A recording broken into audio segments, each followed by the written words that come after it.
Hey everyone, Vinayak here. I have unboxed quite a few security cameras on the channel, and the most common question I get is how to choose a security camera for my home. So, I'm going to give you a few points and maybe explain a little bit on what the cameras are to help you make your choice. So, let's start.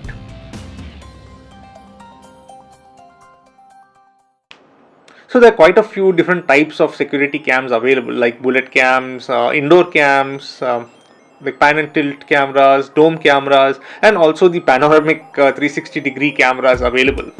So starting off with indoor cameras, these are the most common cameras that you see nowadays, as they are getting much cheaper and they are easy to install and also set up.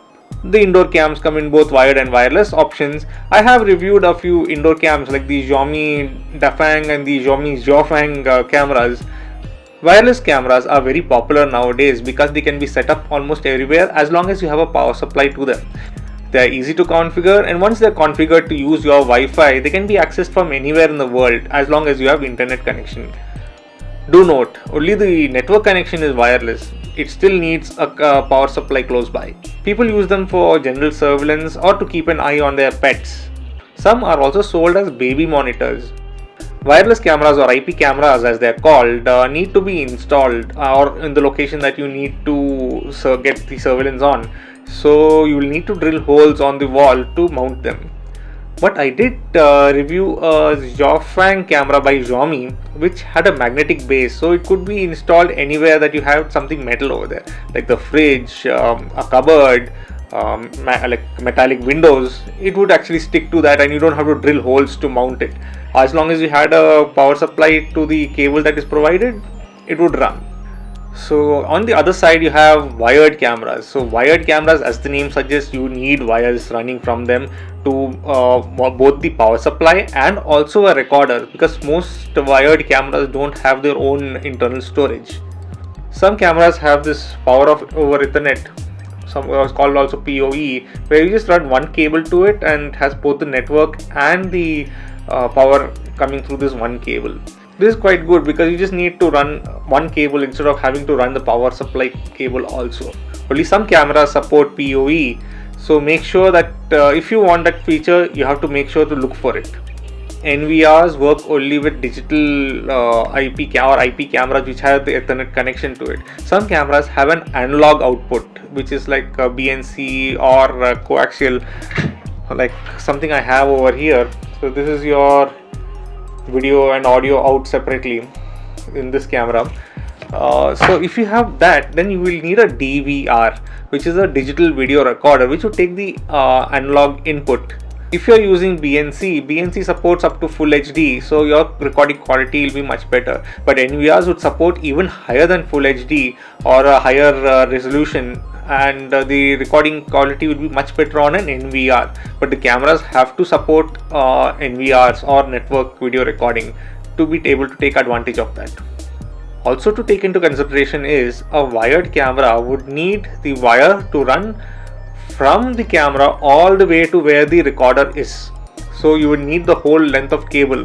So those costs can also add up pretty fast.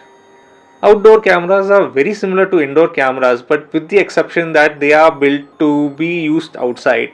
So they have a much more stronger casing. Like suppose you take this camera for instance, it has a shield where water would not go into that, and this is more solid this way. And there are no holes for memory cards.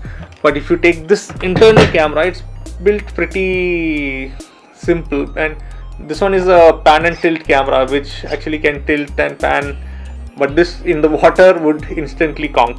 And this, it has been running in the rain, it has been sitting in heavy rain, and it still keeps working. Installation of the indoor cameras might be much more easier, as you just need to plug it in and it starts working.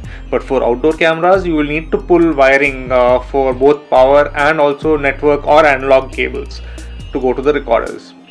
So if you're not sure or not how to do it, get a technician to do it for you. There are also wire-free cameras. That means it runs on a battery, and it has generally a base which would communicate with the camera and record whatever it is seeing out there.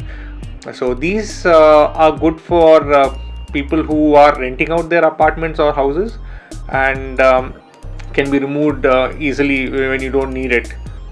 These cameras are pricey because it's not available easily in India, and they are being sold at premium prices. So if you are having relatives coming down from the US, maybe you could ask them for this. But one drawback of these kind of cameras are they need to be recharged every howsoever time, like how much over time, according to how much it had to record. The batteries would run out faster. So there could be times when the battery ran out and nothing would be recorded. Some cameras like the Foscam that I have and also the Xiaomi cameras can record to the cloud, which is online. So you don't have to worry if your camera gets stolen, because all the video feed is all stored online and you can always see what happened. But that is because this is an outdoor camera.